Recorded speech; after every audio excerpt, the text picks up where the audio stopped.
ભક્તિની વાતો છે બાપ.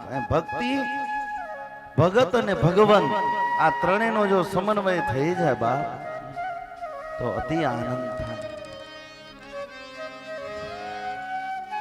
સવારના ઉઠો ને અને રાત્રે સુવો એ દરમિયાન મનને પૂછજો. આજે એક સૂચન આપું છું કે મનને તમે પૂછજો કે મેં રાષ્ટ્ર માટે શું કર્યું, મેં ધર્મ માટે શું કર્યું.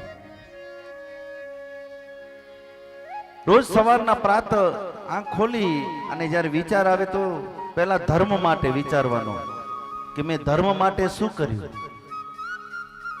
અને રાત્રે સૂઈ જાવ ત્યારે વિચારવાનું કે રાષ્ટ્ર માટે મેં શું કર્યું. આ બે કામ તમારાથી હારા થઈ જાય ને જીવનમાં રોજે રોજો પાછો, તોય તમારી ભક્તિ છે ને દીપી ઉઠે, ખીલી ઉઠે. જરૂરી નથી કે માળા લઈને બેસો એને જ ભક્તિ કહેવાય. જ્યારે ભક્તિની વાતો છે તો ભક્તિના પ્રકાર સમજી લેજો. જરૂરી નથી કે તમે માળા લ્યો કે ધૂપેડા ફેરવો, દિવેલ કરો એને જ ભક્તિ કહેવાય. રાષ્ટ્રની સરહદ ઉપર ઉભેલો આપણો યુવાન છે, ભલે ને બંદૂક લઈને ઉભો છે, પણ ઈ ભક્તિ કરે છે. ઈ ભક્તિ કરે છે એટલે આ ભક્તિ થાય છે, અને ઈ ભક્તિ કરે છે ને રાષ્ટ્ર ભક્તિ કહેવાય. આપણાથી એમની ભક્તિ નિષ્ઠાવાન છે, વફાદાર છે, ઈ કરે છે. એ જરૂરી નથી કે માળા લઈને ચાળા કરવા ખોટે ખોટા. ભક્તિના અનેકો પ્રકાર છે. એમાં આજે અમારું હિન્દુત્વ સનાતન ગૌરવ લઈ શકે એવી રાષ્ટ્ર માટે, હિન્દુત્વ માટે જે ભક્તિ કરી રહ્યા છે, તો મારો હૃદયમાં બહુ સ્થાન પામેલું એક વ્યક્તિત્વ અમારા રઘુવીરસિંહજી આવ્યા છે. આપણે સૌ અમારી વ્યાસ ગાદી એમને આવકારે. અમારા કચ્છના વિદ્વાન ભરતભાઈ શાસ્ત્રીજી ગાયો માટે, રાષ્ટ્ર માટે, હિન્દુત્વ માટે જેમણે પોતાનું તન મન ધન ન્યોછાવર કર્યા છે, એવા તમામ મારી હિન્દુ યુવા સંગઠનના ટીમના તમામ સભ્યો, હું એમાંનો એક, એટલે એનું તો ગૌરવ હોય. હિન્દુ યુવા સંગઠનની કથા કરવાનો કોઈને અવસર મળ્યો હોય તો એ મને મળ્યો છે. એમના બદલ તો એમનો ઋણી છું મારા વાલા, એમનો ઋણી છું. હિન્દુત્વ માટે જેવો મારા ઉપર વિશ્વાસ મૂક્યો હતો. મમુભાઈ ને અમારા તો શું વાત કરીએ, અંગત બધા મિત્રો બધાને આવકારીએ છીએ બાપ. આ બધા લોકો એટલા નિષ્ઠાથી અમારા રઘુવીરસિંહ બાપુને તો જ્યારે અડધી રાત્રે ફોન કરી આખી ટીમને, ગમે ત્યારે ગમે ત્યાં હોય ત્યારે ગાયો માટે હોય, રાષ્ટ્ર માટે, દેશ માટે, ધર્મ માટે, ત્યારે શાસ્ત્રીજી ચિંતા કરતા નહીં. આ શબ્દ એમનો પહેલો એવો એક વિરલ વ્યક્તિત્વ આપણી પાસે હોય અને કચ્છમાં હોય તો એનું ગૌરવ તો હોય. અમારી પીઠને ગૌરવ છે. ખૂબ આનંદ છે આપ બધા લોકો આવ્યા છો. ભક્તિ ભક્તિની રીતે થવી જોઈએ, વાત ત્યાં છે. આજે ભક્તિ ભક્તિની રીતે નથી થતી એટલે તકલીફો છે મારા વાલા. ખાલી ભક્તિ કરતા છૂટે મારા પ્રાણ બોલી નાખીએ એનાથી ભક્તિઓ થાય નહીં. ઘણા બધા લોકો તમે બોલો છો ને, ભક્તિ કરતા છૂટે હે મારા પ્રાણ, હે પ્રભુજી એવું માંગું છું.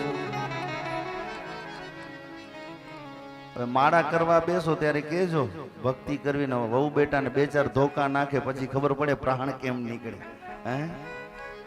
આ તો બેઠા હોય હાથમાં માળા લઈને, આંખ અડધી બંધ હોય ને અડધી વહુ બેટા શું કરે છે એના ઉપર હોય, એને ભક્તિ ન કહેવાય. એને શક્તિ પ્રદર્શન કરો છો, એ દેખાય છે, નકરા નાટક પ્રપંચ કરો છો, એનાથી મૂકી દે. ભક્તિ તો ખાંડા કેરી ધાર. એટલી જો સરળ હોત તો ભક્તિ રે કરવી તેને રાખ થઈને રહેવું. પાનબાઈ એમ ગંગા સતીને પાનબાઈ વહુ બેઠાની આ 52 વાણીઓ ગવાણી છે બાપા. એવી રીતે તો ગવાત નહીં. એ ભક્તિ રે કરવી તેને રાખ થઈને, રાખ એટલે ખાક થઈ જાઓ, પેલા શૂન્ય થઈ જાઓ. કોઈ પણ રઘુવીરસિંહજી કાર્ય કરવું ને એટલે પહેલા તો પોતાને મારવું પડે છે, રાગ થવું પડે.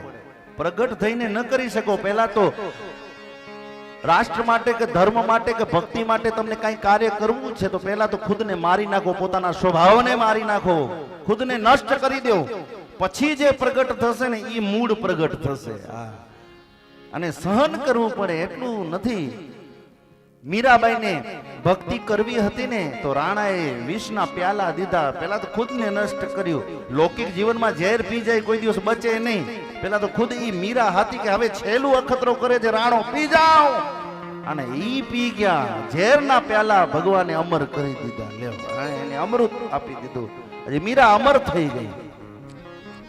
એમ રાષ્ટ્ર અને ધર્મ માટે કઈ કરવું હોય ને તો પેલા ખુદને મટાડવું પડે, ખુદના સ્વભાવને મટાડવું પડે છે, સહન કરવું પડે. ખુશામત કરીને આગળ ન હોય.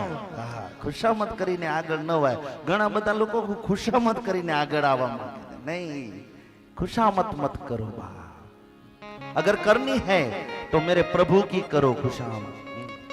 આ તો ભક્તિ કરે પોતે તો કરે નહીં, બીજા કોઈ કરતા હોય એને નડે. કોઈ મંદિરે જતા હોય, રાષ્ટ્રની સેવા કરતા હોય, ધર્મની સેવા કરે, એમાં એ નડતર બાધા. લ્યો, ભો બાપા, અમારા બાબર બોપા છે, એ ભક્તિ કરતા તો કહેતા ઓહો હવે એ ભક્તિ કરે છે. એટલે ભક્તિ બહુ અઘરી છે. અમે દાદા કહેતા કે ભક્તિ માર્ગ છે ને શાસ્ત્રીજી મહારાજ સત્યનો માર્ગ છે અને એમાં ઘણું સહન કરવાનું આવશે. જે માર્ગે તમે પગ રાખો વિચારી વિચારીને પગલા રાખજો.